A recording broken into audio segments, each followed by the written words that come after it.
Hello friends, जय जगन्नाथ। मो सकाल ब्लॉग को आपण मानक स्वागत। चलନ୍ତୁ देखिए आज दिन पूरा केମିତି कौन चलती। चलो हम जब हम पलि आइली गोटे जगह को सकाल सकाल पलि जाइए ता जो इठे कोयला जो आंच फांच कोयला जो आंच जो गुली करिया तैयारी हुए ता जो इठे पलि जाइए ମୁଁ ଆସିକି ଏଠି ତା ଯୋଉ ଇଏ ସବୁ କୋଇଲା ଇଏ ପାଖରେ ମୁଁ ଆସିକି ଠିଆ ହେଇଯାଇଛି। ଚାଲନ୍ତୁ ଏବେ ଯିବା ଘରକୁ। ତାହେଲେ ମୁଁ ଆସି ଫାଇନାଲି ମୁଁ ଯାଉଛି। ଦେଖନ୍ତୁ ଆମ ଇଏ ହେଲା ରାସ୍ତା। ଫାଇନାଲି ମୁଁ ପଳେଇ ଯାଇଛି ରୋଡରେ, ମେନ୍ ରୋଡରେ ଯାଉଛି।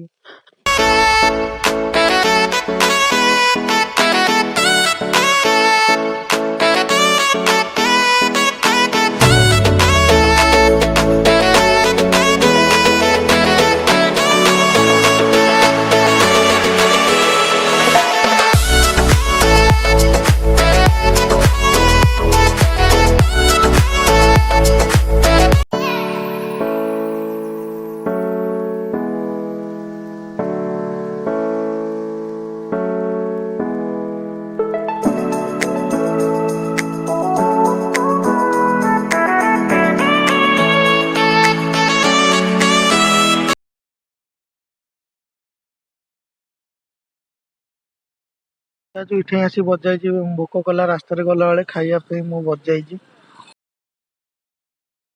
ମନ ଦୁଃଖ କାହିଁ ହେଲା କେଜାଣି। ତା ଯୋଉ ମାନେ ଗୋଟେ ରାସ୍ତାରେ ଯାଉଥିଲି, ଗୋଟେ ମାଉସୀଙ୍କ ପାଇଁ ମନ ଦୁଃଖ, କାହିଁକି ନା ତାଙ୍କ ପୁଅ ମାନେ ତାଙ୍କୁ ବହୁତ ଜୋରରେ ବାଡେଇଲା। ମାନେ ଆଜିକା ଯୁଗରେ ମାନେ ଏମିତି ହଉଛି, ମାନେ ଗୋଟେ ସ୍ତ୍ରୀ କଥା ପଡିକି ମା ବାପା ଆପଣ ମାନଙ୍କୁ କେତେ ଇଏ କଣ କରୁଛନ୍ତି, ଆପଣ ମାନେ ତାଙ୍କୁ ହିଁ ବାଡଉଛନ୍ତି, ମାନେ ଇଏ କରୁଛନ୍ତି। ସେମିତି ହିଁ କିଛି କରନ୍ତୁ ନାହିଁ ଭାଇ, ଆପଣ ମାନଙ୍କୁ ସମସ୍ତଙ୍କୁ ହିଁ ରିକ୍ୱେଷ୍ଟ କରୁଛି।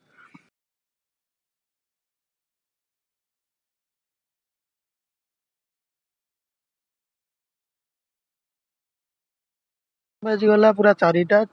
ତା ଯୋଉ ଆମେ ଆମ ରାସ୍ତାରେ ଯୋଉ ମାନେ ବଣ ଇଏରେ ଆମେ ମାନେ ସବୁ ସାଙ୍ଗସାଥି ଆଜି ମାନେ ସବୁ ନିଆଁ ଲଗଉଛନ୍ତି। ଆଜି ଆମେ ସବୁ ନିଆଁ, ଗୋଟେ ସାଙ୍ଗ ଧରି ନିଆଁ ଧରିକି ସେପଟ ମାନେ ଚଢିକି ମାନେ ହିଁ ନିଆଁ ଲଗେଇବ, ନହେଲେ ଯାଇପାରୁନାହିଁ।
ମୋ ଭିଡ଼ିଓଟିକୁ ଏଇଠି ଏଣ୍ଡ ଏବେ କରିଦେଉଛି। ଆପଣମାନେ ସମସ୍ତେ ଭଲରେ ଥାନ୍ତୁ। ଜୟ ଜଗନ୍ନାଥ। ଆପଣ ପ୍ଲିଜ୍ ମୋତେ ହିଁ ସପୋର୍ଟ ଟିକେ କରନ୍ତୁ, କାହିଁକିନା ମୁଁ ଫାଷ୍ଟରୁ ହିଁ କହିଛି ଆପଣମାନଙ୍କୁ ମୋତେ ସପୋର୍ଟ ଟିକେ କରିବାକୁ। ଜୟ ଜଗନ୍ନାଥ। ଆପଣମାନେ ସମସ୍ତେ ଭଲରେ ଥାନ୍ତୁ। ମୋର ଆଉ